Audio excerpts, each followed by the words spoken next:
Thank you, Mr. President, and thank you, colleagues.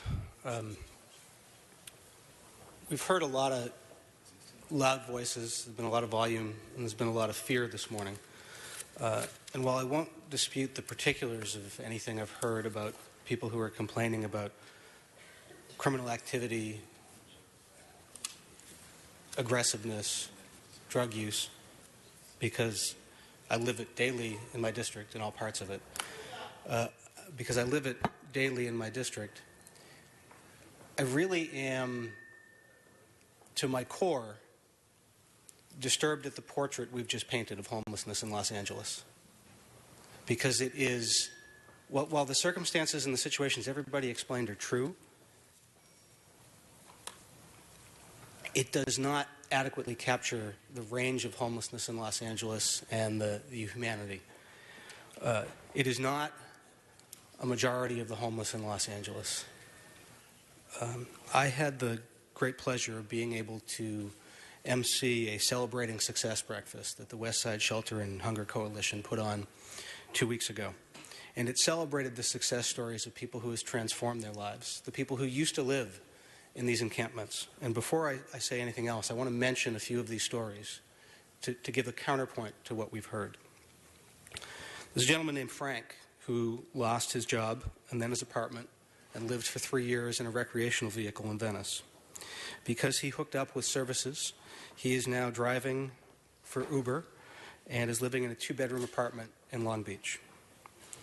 I met Tiffany, who had a troubled time growing up, became a meth addict, and was homeless and pregnant. And she discovered an organization in Venice called Harvest Home. Today, she is sober, has a job, is living in a home, and is a proud mama to her daughter Emma. I met Curtis, who was a home health care worker and suffered from a stroke. Couldn't work, lost his job, lost his home. He now, because he hooked up with services, is a resident of Tom Safran's Delray Square apartments in my district. I met Larry, who was an Army veteran, who got out of the Army, got into some trouble, alcohol, and lived for almost 30 years on the streets. He just bought a home because he turned his life around, because he encountered new directions for veterans.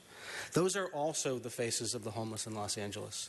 Those are people who are victims of the abject failure of our policy in Los Angeles.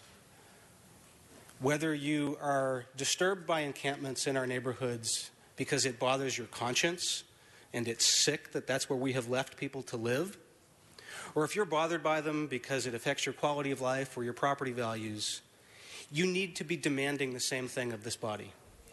You need to demand that we do something different. It's not enough to say, just get them out of my neighborhood. The courts have said again and again, we do not have that ability. The courts have said again and again that this council cannot enforce our way into solving homelessness. We have no choice but to provide alternatives. It's what we should do, and it is what legally we must do.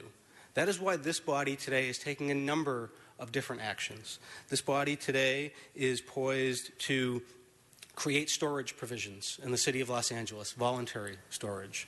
This body is poised to take the first major step in creating the $100 million fund. This body is taking the first steps towards appointing a czar and better coordinating the city's approach to homelessness. This council is, whether you agree with the final outcome or not, dramatically improving and stripping away much of the criminalization of 5611. And in this action doesn't allow attended belongings to be removed at all unless there is voluntary storage nearby.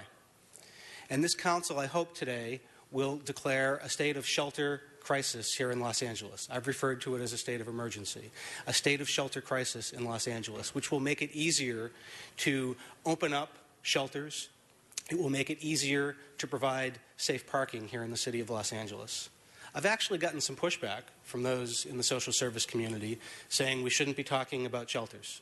Everything should be about permanent supportive housing. We absolutely need more housing. But until... Time, Michael. Thank you. I'll close very quickly, Mr. President. But until we provide alternatives, until we provide that housing, we need to provide alternatives.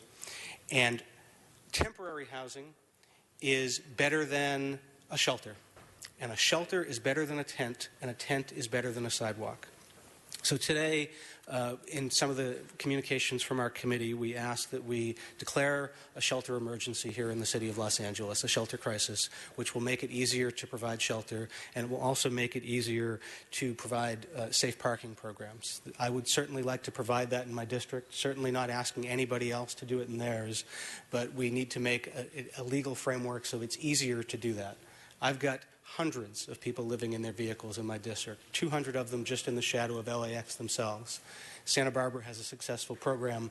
Michael. One of our asks today is that we create a legal framework to allow that to happen. It's the first of many steps we need to be taken, but it's important that we remember who this is about today. Thank you. Mr. Koretz, and well said, Mr. Bott.